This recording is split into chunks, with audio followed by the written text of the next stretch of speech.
Hallelujah. Let Lord Jesus Christ shine forth. Good morning, good afternoon, good evening, wherever you are joining us. Welcome to another live stream with TCCI Ministries. And I have the privilege of having RobertSpencer, which is very disappointing because I just find out he finished his 30th book. Peace of Christ be with you, Robert. How are you doing? And with your spirit. But why would it be disappointing if I finished a book? Yeah, I just find out you were writing that last week, and then this week book is finished. Yeah, but I didn't start it last week. I just told you last week. That's The book, very, very fast. I was working on it before that, back to August. It took too long to write such a short book. But it'll be out next year. We'll see about it. Okay, just a clarification. August, September, October. It's like 3 months. Yeah, that's right.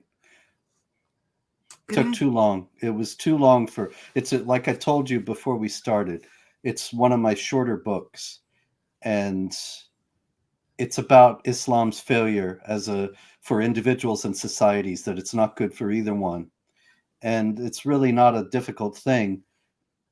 It wasn't hard to put together, but it took far too long. It should have taken about a month. Really. I just had other things to do. You know, I appreciate very much, I'm grateful, and I have to emphasize that to everyone who invites me to speak. But I was very busy in September and October with traveling around and speaking. And thank God that people still are interested in this issue. But it did make it much longer than it should have to write this.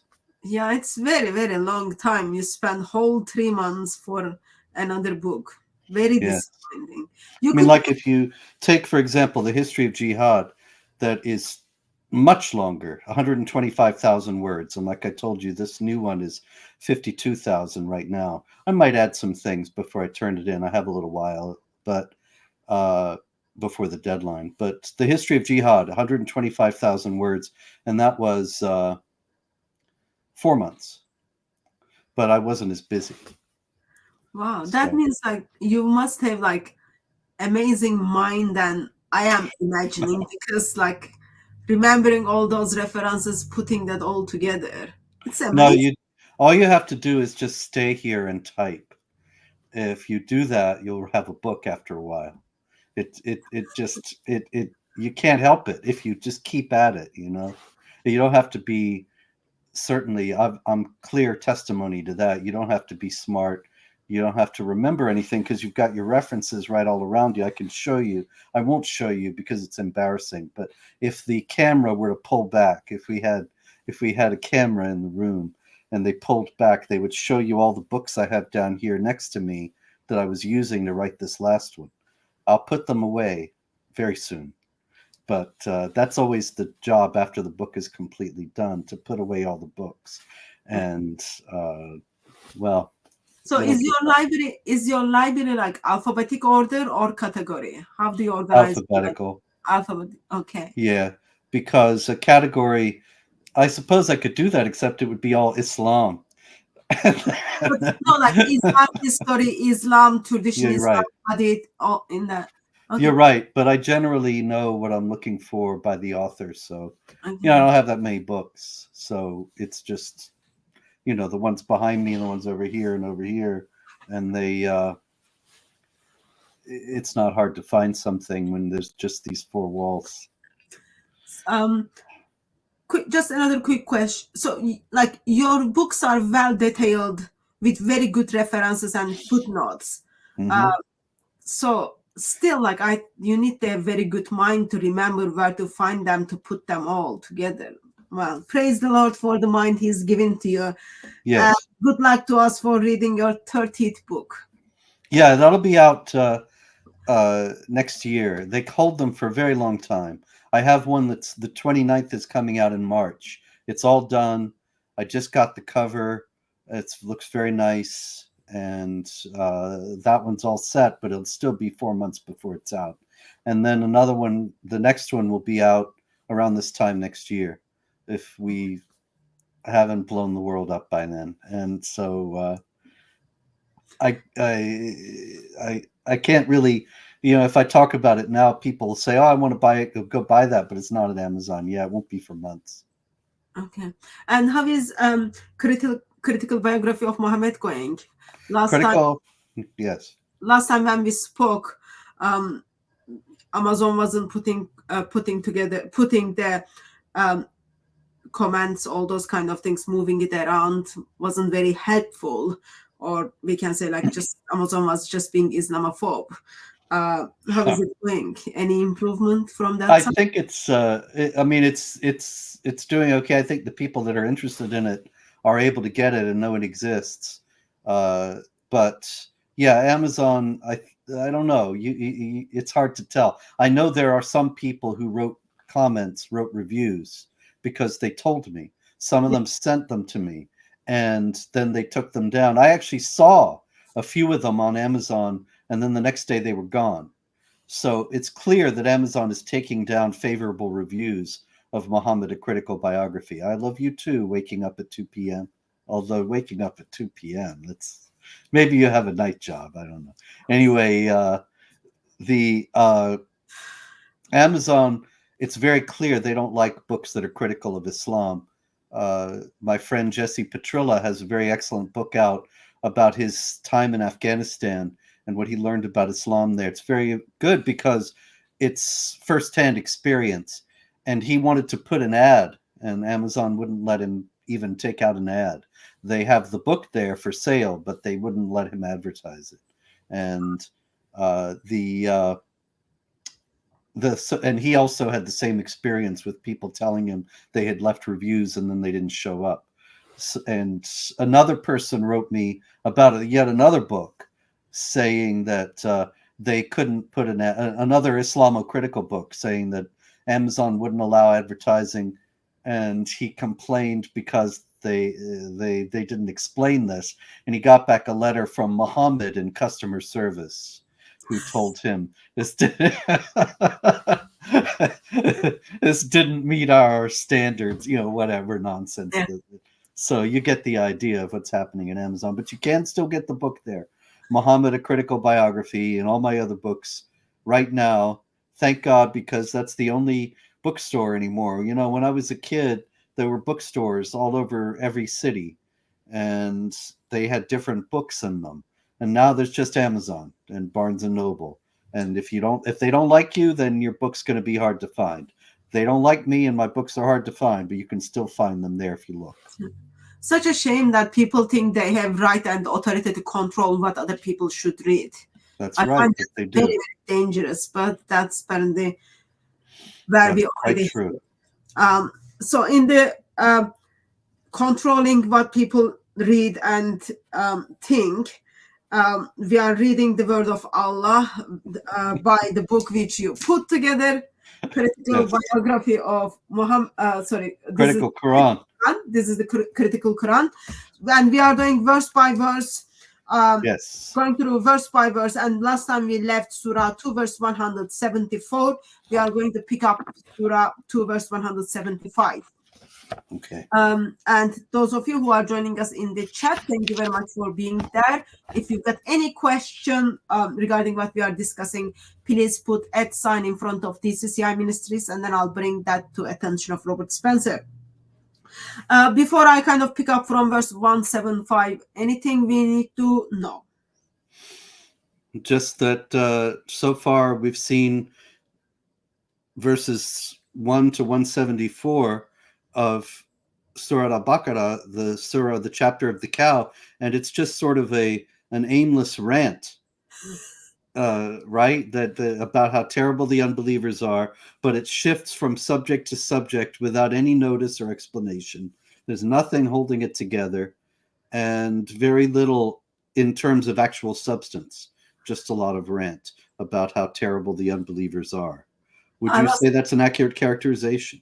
I was talking with someone, and then they said, as they're following us on YouTube, and then they said, this looks like Allah is like this nagging wife who is just like bothering their husband without like making any sense of it. Yes, and another thing, yes, that's true. That's very good. But even the nagging wife needs Jesus. So yes. Surah 2 verse 175. These are the ones who buy error at price of guidance and suffering at the price of forgiveness. How persons they are in their efforts to reach the fire. See, they want to be condemned. I mean, of course, Allah is being sarcastic here, but actually he's saying something serious, that they're bringing this upon themselves. Now that makes perfect sense, that the sinner sins and then gets punished. But we already know, as we've discussed many times, that Allah already said at the beginning of this chapter that he decides, that he leads astray those whom he wills and guides those whom he wills. So how can you have they're trying to reach the fire when Allah made them for the fire? Well, Allah misses barbecue, probably. That is because that is because Allah has revealed the book with the truth. Indeed, those who find disagreement within the book are open opposition.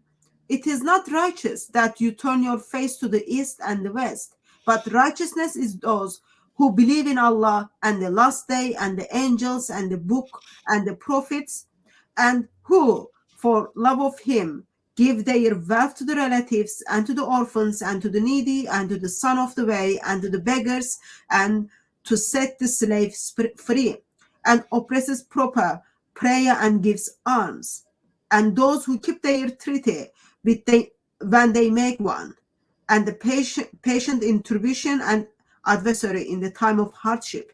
Those are the ones who are sincere. Those are the ones who fear Allah. Okay, so we actually get a list of what makes you righteous, and it actually sounds okay. But it should be recalled that this is in the context of the beginning of 177. It is not righteousness that you turn your faces to the east and the west. So this is all about the Qibla, and it goes back to the Qibla discussion that was at 143 and thereafter. And we haven't heard about the Qibla. I don't think we talked about it last week. It was the week, wasn't it? I don't remember which week it was. But there's been a long section here that's been no discussion of the Qibla. And then suddenly we're back in Qibla land. Suddenly we in 177, for no reason, Allah brings up again about direction in prayer. And he contradicts himself. Did you notice the contradiction? Because earlier he said, let's see. In verse 143, yes, he gave them the direction to please Muhammad, and now he just says, we established the Qibla, which you formerly observed, only so that we might distinguish him who follows the messenger from him who turns on his heels. So you see, the Qibla was established to weed out the unbelievers from the believers. That there are some bad Muslims who want to face the wrong way. And so this is how they're being smoked out, that they're not good Muslims. But now in 177, he says just the opposite. He says it's not righteousness that you turn your faces to the east and the west. Well, wait a minute. I thought it was, because the first Qibla was only given in 143 to distinguish him who follows the messenger from him who turns on his heels. So that was, in other words, the righteous from the unrighteous. But now the Qibla is not what determines righteousness. Now what determines righteousness is that you take care of the orphans and the needy and keep treaties and such. So which is it, Allah? Well, I think this fits with the illustration of Allah is like this nagging wife. When you have fight with your wife, you walk out the room as a man and then discussion finished, versus she's still kind of thinking about that, and then in the evening when you come back to that room, she picks up where she left. Mm-hmm. So Allah kind of talked about lots of things, and then now he remembered, oh yeah, there was this direction of the prayer. But he forgot that he said that it mattered a great deal, and now he's saying it doesn't matter. But that's okay. Like, we can't call Allah Islamophobe, so he can forget. He can forget. Am I also reading what are the conditions for someone to be identified as Muslim? Yes. Okay. Or at least a good one. that a good Muslim will do all this, give to the orphans and the needy and the beggars and set slaves free and so on. A lot of Islamic apologists like to point to that one about slaves to say, see, Islam is anti-slavery. But actually, he doesn't say there should be no slavery. If you're a good Muslim, you might set one slave free here or one slave free there, but it doesn't say you abolish slavery altogether. Slavery is taken for granted elsewhere in the Quran as being completely right and proper.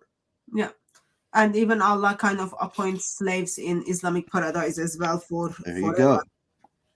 All you who believe, retaliation is prescribed for you in the matter of those who have been murdered. The free man for a free man, and the slave for a slave, and the female for the female. And for he who is forgiven is to some degree by his brother, persecution according to usage and payment to him in kindness.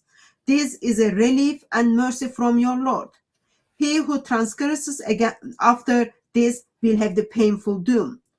And there is life for you in retaliation, a man of understanding, that you may fear Allah. So this is very important. This is the qisas, the law of retaliation, that in the West, of course, you kill somebody, you go to prison, in at least theoretically. In the Islamic world, you have this possibility of making restitution. And so you kill a slave, then they kill a slave. You kill a woman, they kill a woman, and everything's okay. Yes? So the question is, let's say, as a free woman, I murdered a slave. Mm-hmm. So they are getting right to murder my slave or murder any slave, correct? Yeah, yours. Okay, Because but obviously you killed theirs, so Yeah. they can kill yours. Okay, but I'm the one who is committing crime. Why my slave is being punished for that crime? Well, it's your slave. It's like giving some of the, if I give you, if you confiscate my property here, take my Quran because I owe you money or something like that. It's the right inheres in the owner, not in the possession. But the main thing I think that's noteworthy here is what Islamic law makes of this. That it has whole charts of the value of various lives. And so if you kill a Muslim, then you're in big trouble. But if you kill a non-Muslim, there's a certain amount you can pay. There's payment that you can pay, the diya, the blood money, that is less if you kill a Christian or a Jew or a Hindu. So that I understand. For free man to free, for slave to slave, for female to female, but in the condition of if a Christian murders a Muslim, then they will come after a Christian. But if Muslim murders a Christian, they just need to pay a little bit for it. Yeah, but there's more too, because if a Muslim murders a Muslim, then he can pay to get out of being punished. He pays a certain amount to the family. But if he murders a Christian or a Jew or a Hindu, he pays less. Yes, it's crazy. But see, the idea here is that the value of a Muslim's life is greater than that of a Christian or a Jew or a Hindu. And so if you kill a Christian or a Jew or a Hindu, the restitution that you have to pay is less. You have to pay more if you kill a Muslim, because a Muslim's life is is of greater value. Why? Why? Because they're the Muslims. Okay, just because of their belief. It's not because they've got beautiful hair. It's not because they've got beautiful heart, but it's because Allah just favored them. Chapter 3, verse 110, that we will get to one day if we ever get out of the cow. And it says, you are the best of people on earth, enjoining what is right and forbidding what is wrong. That's a very important verse in many ways. One of the most important aspects of it has to do with the fact that they're the best of people because they know what's right and wrong, and the non-Muslims don't, you see. So the Muslims have to tell the non-Muslims what's right and wrong. And that's one of the reasons why they have greater value as human beings. Versus we are told man and woman made in the image of God, and Lord Jesus Christ give himself for man and woman. Versus in here, no, it's only Muslims get the free pass for lots of things. Yes, and there's no idea of the image of God. Yeah. That's not in the Quran, that Allah made human beings in the image of God. Not at all. That's one of the most important biblical concepts that's not in the Quran. Yeah. Verse 118. It is prescribed for you when the death approaches one of you, if he lives well, that he bequeaths to parents and near relatives in kindness, a duty for all those who fear Allah. And whoever changes it after he has heard this, the sin of this is only upon those who changed it. Indeed, Allah is a hearer and knower. But if he fears from the testers, some unjust and sinful clause, and makes peace between the parties, he has committed no sin. Indeed, Allah is forgiving and merciful. O you who believe, fasting is required for you, even as it was required for those before you, that you may fear Allah. A certain number of days, and he who is sick among you or on a journey, a number of other days. And for those who can afford it, there is a ransom. Feeding the poor man, but whoever does good of his own accord, it is better for him, and it is better for you, if only he knew. The month of Ramadan, in which was revealed the Quran, a guidance for mankind and clear proof for guidance, and the Furqan. And whoever among you is present, let him fast for a month, and whoever of you is sick or on a journey, a number of other days. Allah's desire is for you. He does not desire hardship for you, and that you should complete the period, and that you should glorify Allah for having guided you, and that perhaps you may be thankful. Okay, so this is just a bunch of rules, starting with rules for wills. There's not much really of note in that.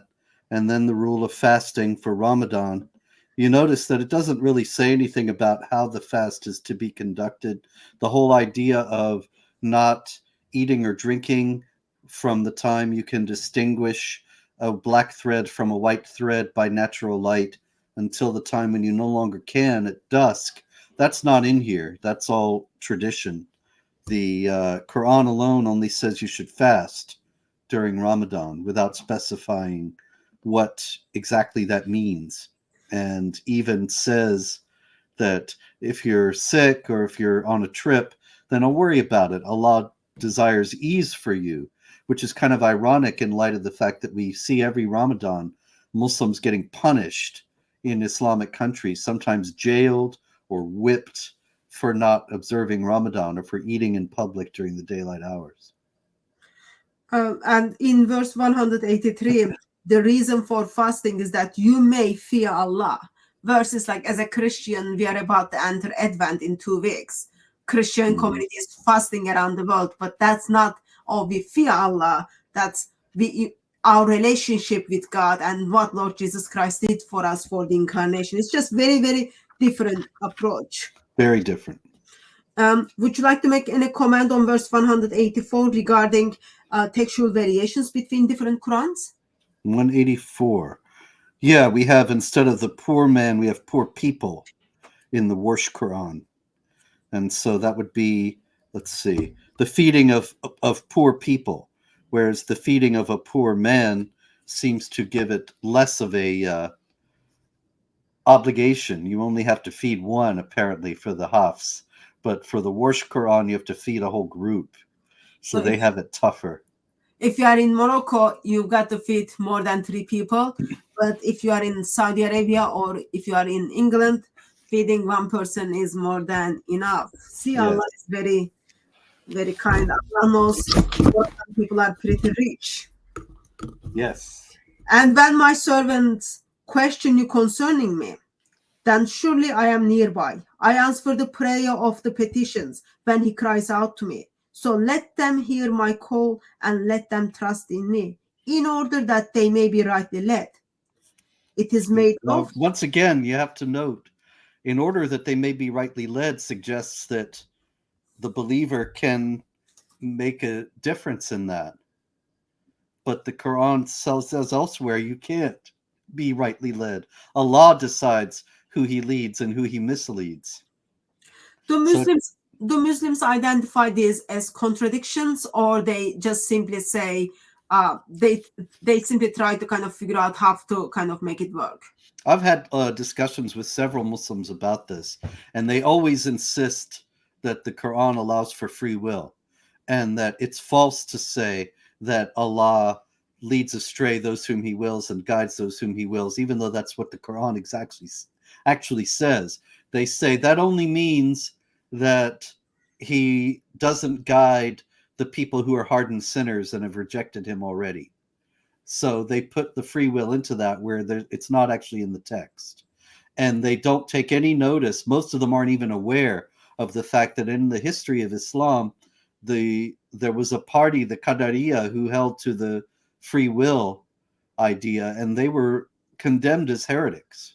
They were not considered to be authentic Muslims because they were limiting the power of Allah, which is limitless. Yeah. So how and does that's standard Islam, that Allah decides?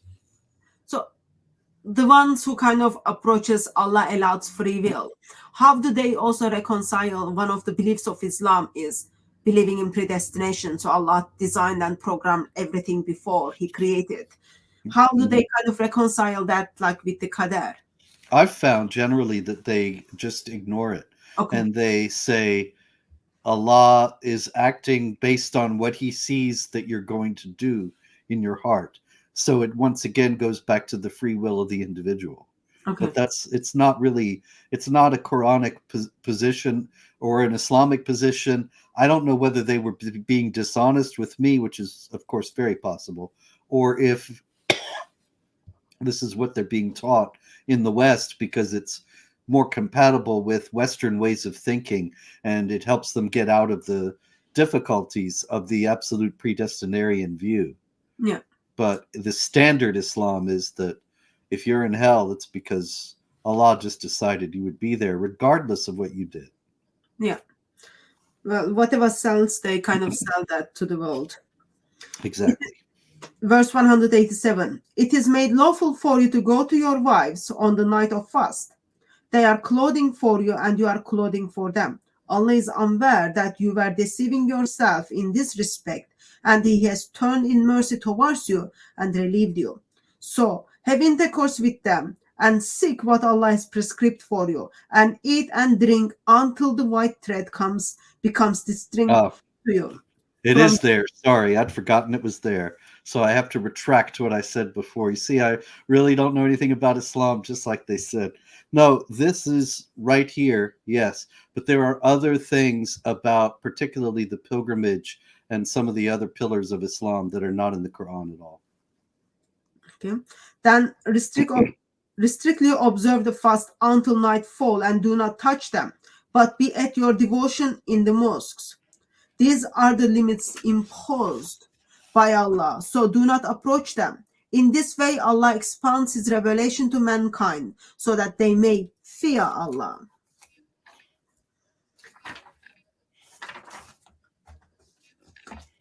And do not waste your property among yourself on vanity, nor seek by it to gain the hearing of judges, so that you may knowingly devour a portion of others' property wrongfully.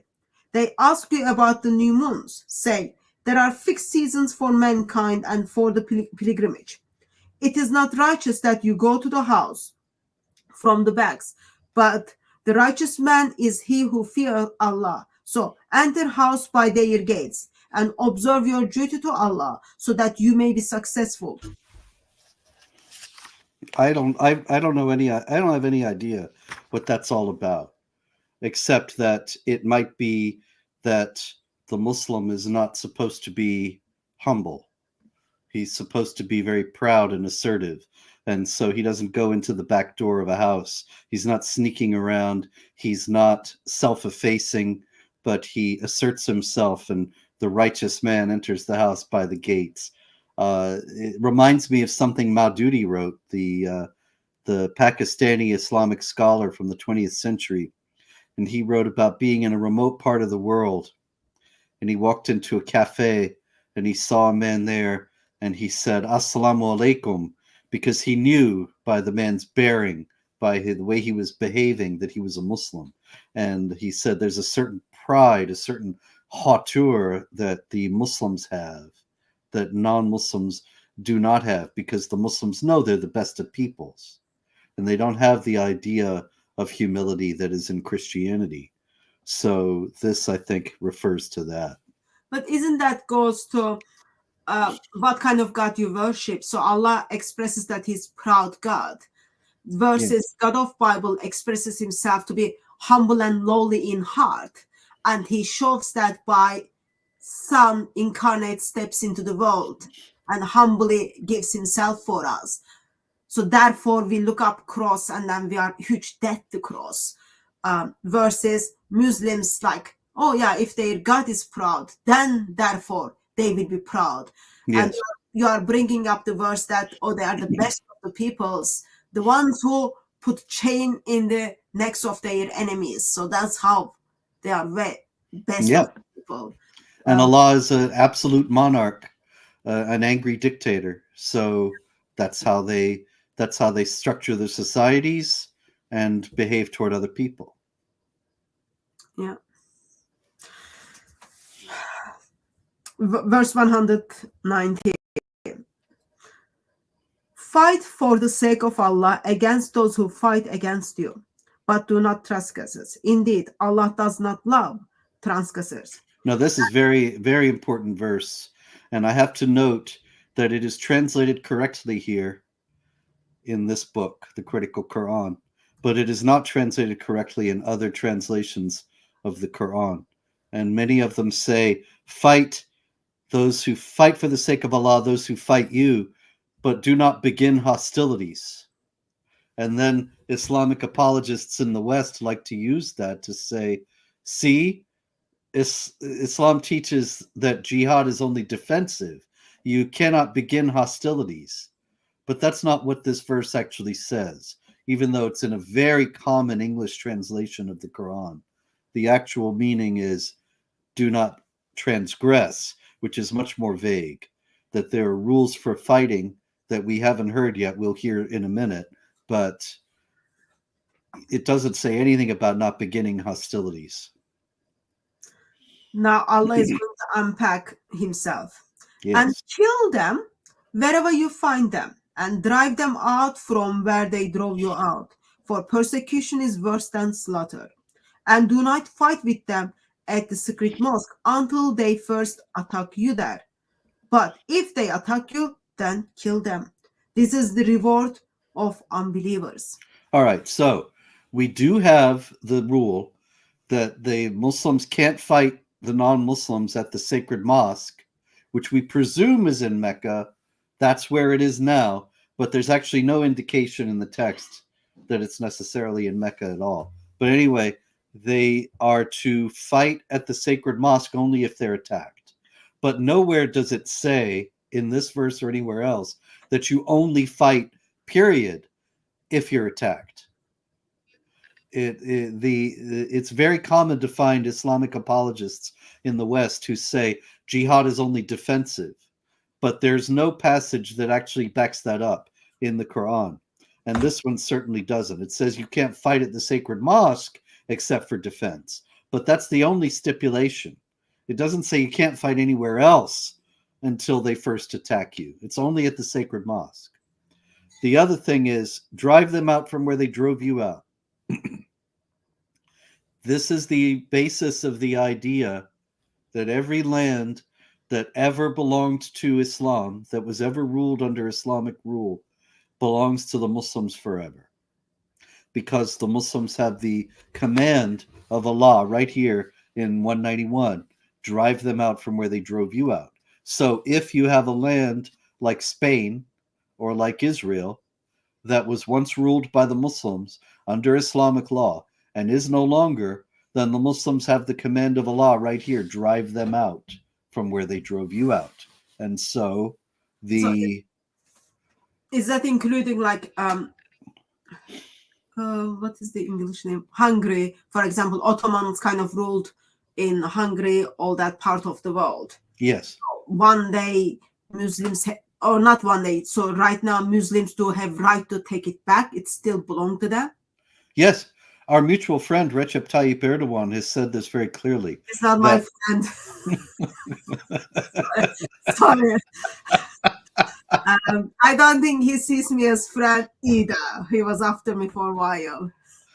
I actually have to say he's not really my friend either, but he has said that he's made it very clear that he believes that Turkey has a right of sovereignty over all the lands that belongs to the Ottoman Empire. And he intends to take them back and more, because drive them out from where they drove you out. So that means Hungary, the Balkans, Greece, as well as Israel, Jordan, Egypt, Syria, all of that, it's Turkish. Yeah, we like not invading, sorry, we like sharing life in the countries which are not belong to us. I was speaking with someone other day, and conversation was about kind of similar to this sense, where he was expressing poor Hamas supporters. They even have in Gaza, they even still have their own house keys, which after they sell their house to Israel, they still hold the key, therefore they want it back. Would you say that's the same mindset or same inspiration from the scripture, that because it was belonged to them, that house was belonged to them 60 years ago, that one day they think they will take it back? Yes. The Arab Higher Committee told the Arabs to leave the area in 1948 because they thought that the neighboring Arab states were going to crush Israel immediately, and then they'd be able to return. And so it didn't work out that way. They didn't return. But they believe that it belongs to them forever, because it was under the rule of the Ottomans. It was under the rule of the Arabs before that. So it was under the rule of Sharia. And consequently, it belongs to the Muslims forever, and the Muslims have to drive out the Israelis. So it's it's a religious war as a result, that will never be solved by any kind of negotiations or agreements, because none of that can set aside the command of Allah right here. Well, I'm just thinking, within the last couple of years, I moved from minimum of 50 different places. I can just go and get the keys and then take over, because I still have the Ottoman blood. Yeah, well, I'm still Turk. Did you ever say Shahada? When I was a child, yeah. Well, there you go. Yeah. So all those are your homes. Yeah. If anyone is looking to rent house 1 out of 50, I can rent it out. Nice. Yes. Ideally, I want to rent it out to illegal immigrants, so it will help me to make money. There you go. Also, yes? I was going to ask, would you be kind enough to kind of unpack the part where it says persecution is worse than slaughter? You read my mind. I was just going to do that. Sorry. No, that's absolutely perfect. Persecution is worse than slaughter is one of the most important phrases in the whole Quran. And yet, most of the time, when people read it in English, they don't understand how important it is, because it doesn't really seem to mean anything. Drive them out from where they drove you out, for persecution is worse than slaughter.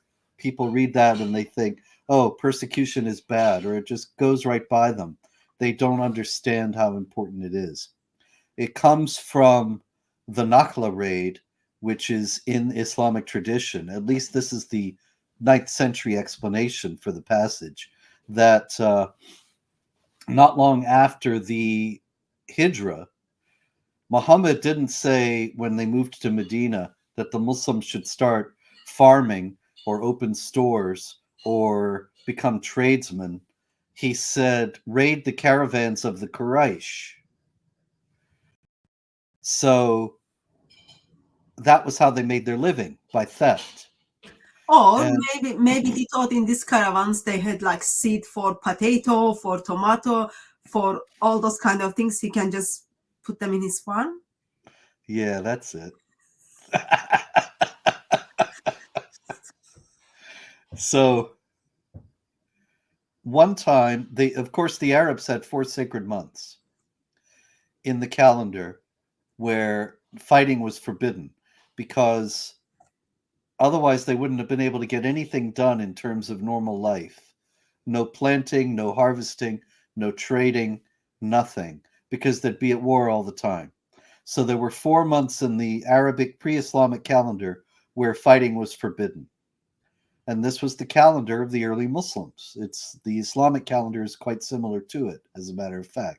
And Muhammad told them to raid a caravan of the Quraysh, told a group of the Muslims. And they went out and they didn't spot it until it was one of the sacred months. And during the sacred month, they spotted the caravan on its way back to Mecca. So they had a problem. Should they raid the caravan, even though it was the sacred month? Or should they let it go, in which case it would get back to Mecca safely before they could raid it, before the end of the sacred month? So they decided to raid it.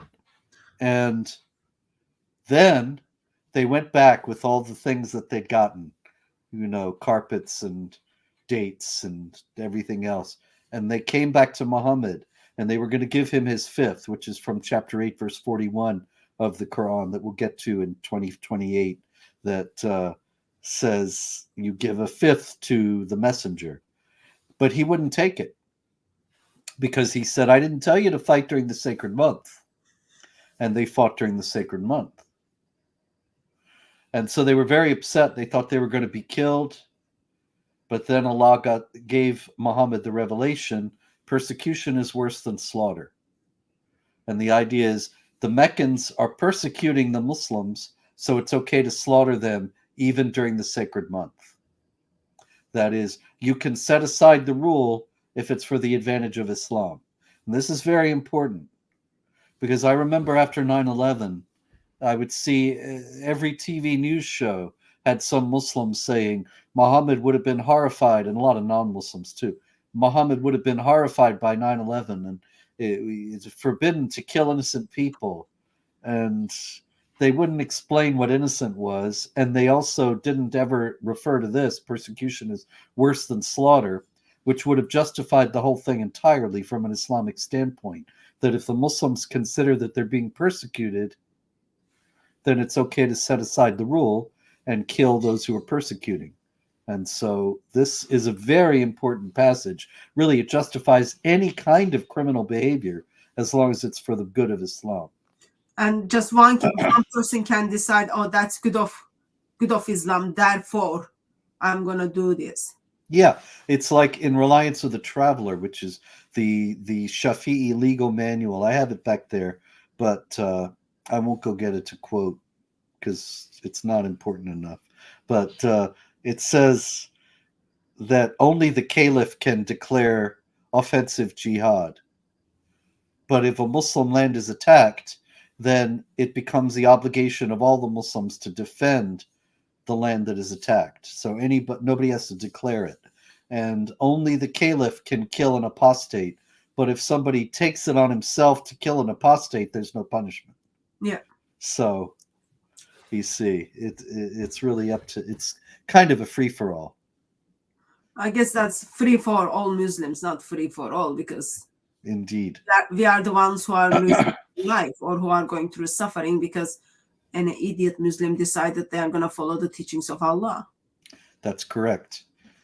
Islam is the only religion that will save the West from doom. What do you think, Robert? I think that if you want to make sure that the West is doomed, then make it turn to Islam. Yeah. That's actually what's in my 30th book, which is right now called The Failure of Islam, but who knows what it'll be called by the time they put it in Amazon. It'll be out late next year, as I said. But anyway, I show how Islam always makes for the death of societies. It doesn't make societies prosper. It doesn't make them grow. And then you say, wait a minute, what about the Ottoman Empire and all these other great civilizations? They lived off the Jews and Christians. And once the Jews and Christians had no more money to pay them, then they went into decline. It tracks with the Ottomans, it tracks with the Mughals, it tracks with every Islamic empire. And I show this in the book. There's never been a country that became Muslim and then became prosperous and a great civilization. It's just the opposite. They became Muslim and they become deserts and wastelands. They become desolate and civilizations that have great memories but no good present, like Egypt or Iran. Or just look at Afghanistan. Women can't even speak to another woman. Or look at in Iran, another Muslim nation, where women are simply being murdered. Where in the world education is not encouraged, because they know like lack of knowledge destroys humanity, and Islam kind of goes after those things. Exactly. Verse 192. But if they stop, then indeed Allah is forgiving and merciful. And fight them until persecution is no more, and the religion is for Allah. But if they stop, then let there be no hostility except against wrongdoers. Now, see, this is another one where Islamic apologists are not honest. And they say, if they stop, then Allah is forgiving and merciful. And then if they stop, then let there be no hostility. And so they want you to think that if the non-Muslims stop fighting the Muslims, then the Muslims have to stop fighting the non-Muslims, and there will be peace. But that's contradicted by the beginning of 193, and fight them until persecution is no more and religion is for Allah. Now, if you're persecuting me and I fight you until you stop, that's defensive. But if my religion is not for Allah because I'm a Christian, and you're fighting me because you have to fight those whose religion is not for Allah, even if I'm just minding my own business and going about my life, then that's offensive warfare. So this is a declaration of war against every non-Muslim, everybody whose religion is not for Allah. And so it doesn't mean you stop if they stop, and that means you just let the non-Muslims live. You have to keep fighting the non-Muslims until there are no more non-Muslims. And so if they stop, you stop, but you have to attack them again later on. If they stop, you stop, maybe in a limited sense, but not in the sense that cancels out the other obligation to fight until religion is for Allah. So, in that case, am I right to assume that my crime is simply not being Muslim? That's right. And so you and I can be going about our business and not bothering anybody, but if our religion is not for Allah, then they have to fight us. Okay. Very, very loving. The secret months for the secret month, and secret things are subject to retaliation. Then whoever transgresses against you, you transgresses in the same way against him. Observe your duty to Allah, and know that Allah is with those who fear Allah. So did you see that? Whoever transgresses against you, you transgress in the same way against him. So if you cut off my ear, I have to cut off your ear. I have to transgress in the same way. It's just the opposite of what Jesus says in the Sermon on the Mount, that if somebody strikes you on the cheek, you turn the other cheek. It's just the opposite. It's saying that you do exactly the same thing they did to you. Yeah. And then, of course, yeah, it never ends. Spend your wealth for the sake of Allah, and do not cast into ruin by your own hands, and do good. Indeed, Allah loves those who do good. That's a very nice verse. Yeah, do not be cast into ruin by your own hands. This is considered to be a prohibition of suicide, and a lot of a lot of Muslims claim that that's what it is. But here again, it doesn't cancel out chapter 9, verse 111, which says that promises paradise to those who kill and are killed. If you are guaranteed paradise for killing and being killed in the process, that's not really suicide. And so it's not even connected to this verse. But a lot of Islamic apologists, in trying to mislead Westerners, they'll say this verse forbids suicide, and so there can't be suicide bombing. But suicide bombing is a totally different thing. You are trying to kill and be killed, so you get the guarantee of paradise. Perform the privilege and the minor privilege for pilgrimage for Allah. And if you are prevented from doing so, then send gifts that you can obtain with ease. And do not shave your heads until the gifts you have reached their destination. And whoever among you is sick or has a head ailment must pay a ransom for fasting or almsgiving or offering. And if you are in safety, then whoever contents himself with the Umrah for the pilgrimage sends gifts that can be obtained with ease. And whoever cannot find them, then a fast of 3 days while on the pilgrimage. And 7 when you have returned, then it is 10 in all.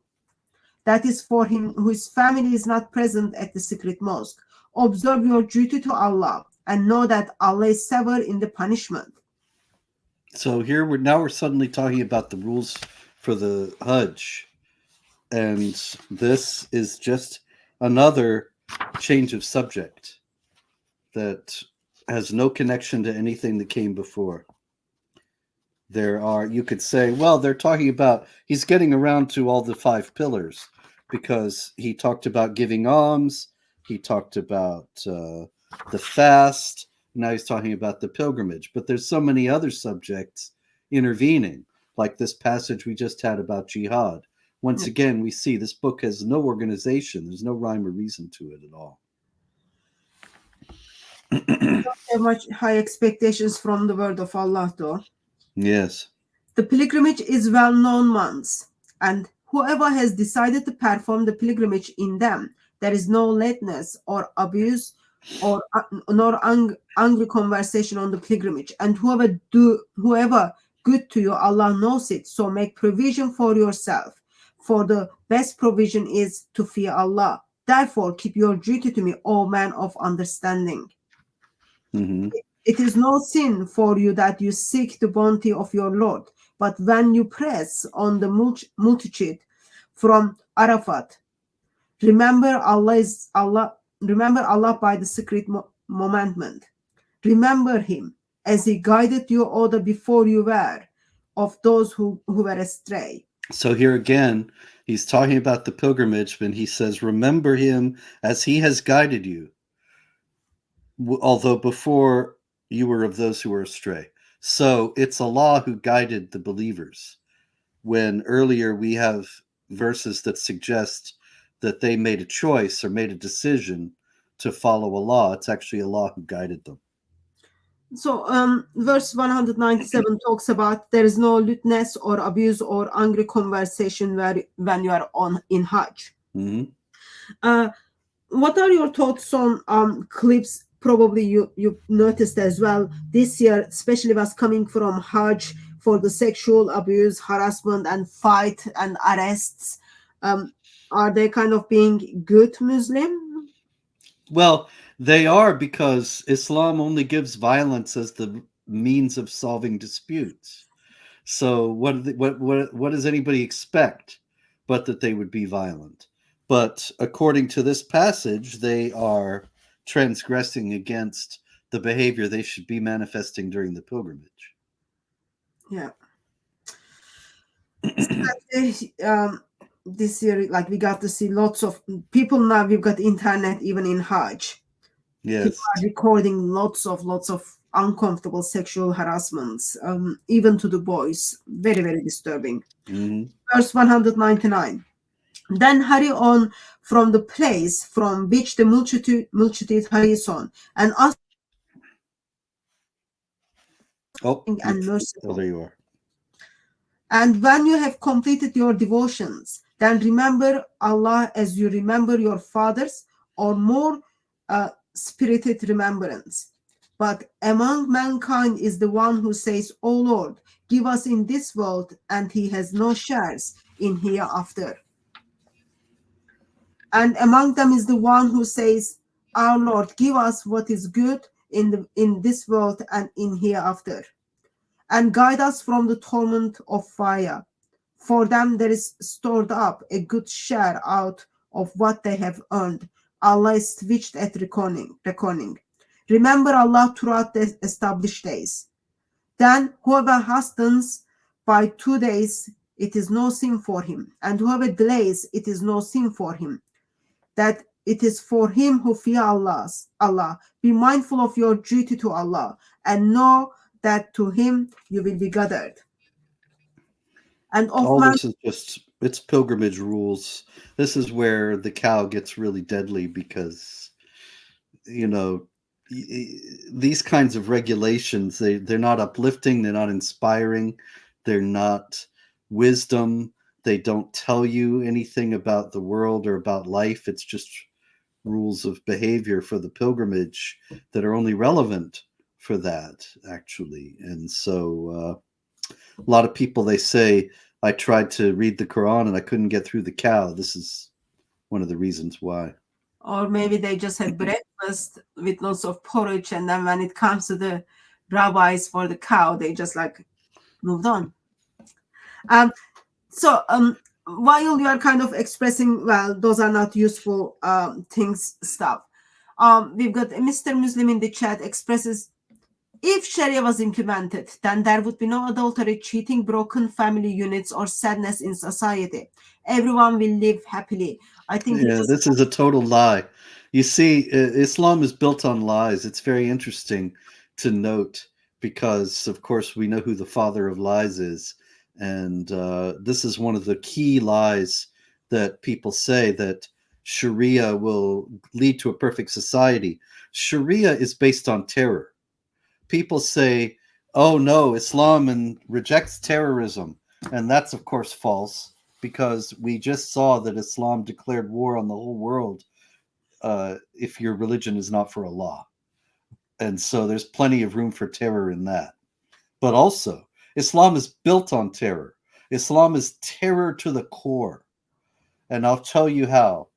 If Sharia were implemented, there would be no adultery. Now, why would there be no adultery? Because the adulterers would be stoned to death, and then the other people that might be tempted to adultery will be too terrified to do it.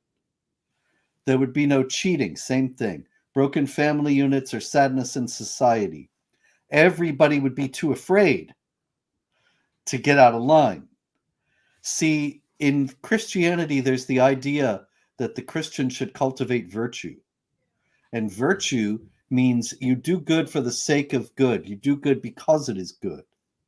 That you choose the good because that is of the nature of God, who is good. That you want to be like God and you want to be close to God. And so you choose the behavior that will lead you on the path to God. Sharia is completely different from that. Sharia just says you get your hand amputated, you get stoned to death, you get beheaded, whatever terrible punishment awaits you. It's all there if you get out of line. And so most people are afraid to get out of line. But that's not virtue. That's not choosing the good for the sake of the good or for the love of God. That's terror. That's fear. Sharia is a big edifice of fear. That's all it's based on, terror. Also, even like, let's say, sake of the argument, out of fear, out of terror, people are not practicing these things. But that was not the case even in the time of Muhammad. We would say law of Allah implied, well, like that would be the best time when the law of Allah practiced, when the Prophet of Islam was alive and living among Muslim community. And you look at his life, he's the one who commits adultery. And then you've got like this hadith talks about Allah is the one who puts in the hearts of people to commit adultery. You look at life of Muhammad, and if the Sharia, like he's living under the law of Allah, he's the one who is cheating. Not only he's cheating, but he's encouraging his followers to cheat. He's the one who broke families. He went out, murdered husbands, and then took the wives. Or even in his household, families are broken. So Zayd's Zayd's wife, Zainab. And in that case, like not even like strange families, but even in his household. So if the Sharia in its best form was in the time of Muhammad, I am afraid to say no one wants that. Even Muslims don't want that. Indeed. Therefore, they are running out from those Sharia practice countries. Yeah. I think we will stop there because we kind of reached the hour. We left in verse 204. That's where we will pick up. Maybe we'll get through the cow next week. Well, God willing. That's like, we've got 286 verses. Yes. It would be tough. It would be a race. Maybe 2 weeks. Well, I guess if you put the cow in a wine in the fridge and let it kind of wait a little bit before you barbecue it, softness grows, or the smoke. Oh, goodness. Robert, before I let you go, would you be kind enough and then just remind us where people can get the critical biography of Muhammad, as well as how can people pray for you? Oh, thank you. Muhammad, A Critical Biography. It's at Amazon. It's at Barnes & Noble. If you still have a bookstore, ask them to order it. Also, the Critical Quran that we've been going through. And my upcoming book, Anti-Semitism, History or Myth, that'll be out in March. You can also pre-order that now at Amazon. And I appreciate your prayers very much. Pray for health, I suppose, above all. And thank you. I appreciate that. Thank you. I'm sure we've got like lots of beloveds of Christ in the chat. They will remember you in your prayers. And then people, please go and get those books. Read them before they got rid of the books. Thank you so much for joining us and helping us to think through a bit of Surah 2 again. By God's grace, I'll see you again next week. And thank you very much, everyone in the chat who joined us. We will see you in another live stream. Until I see you, may Christ crucified silent you with his love. God bless you all.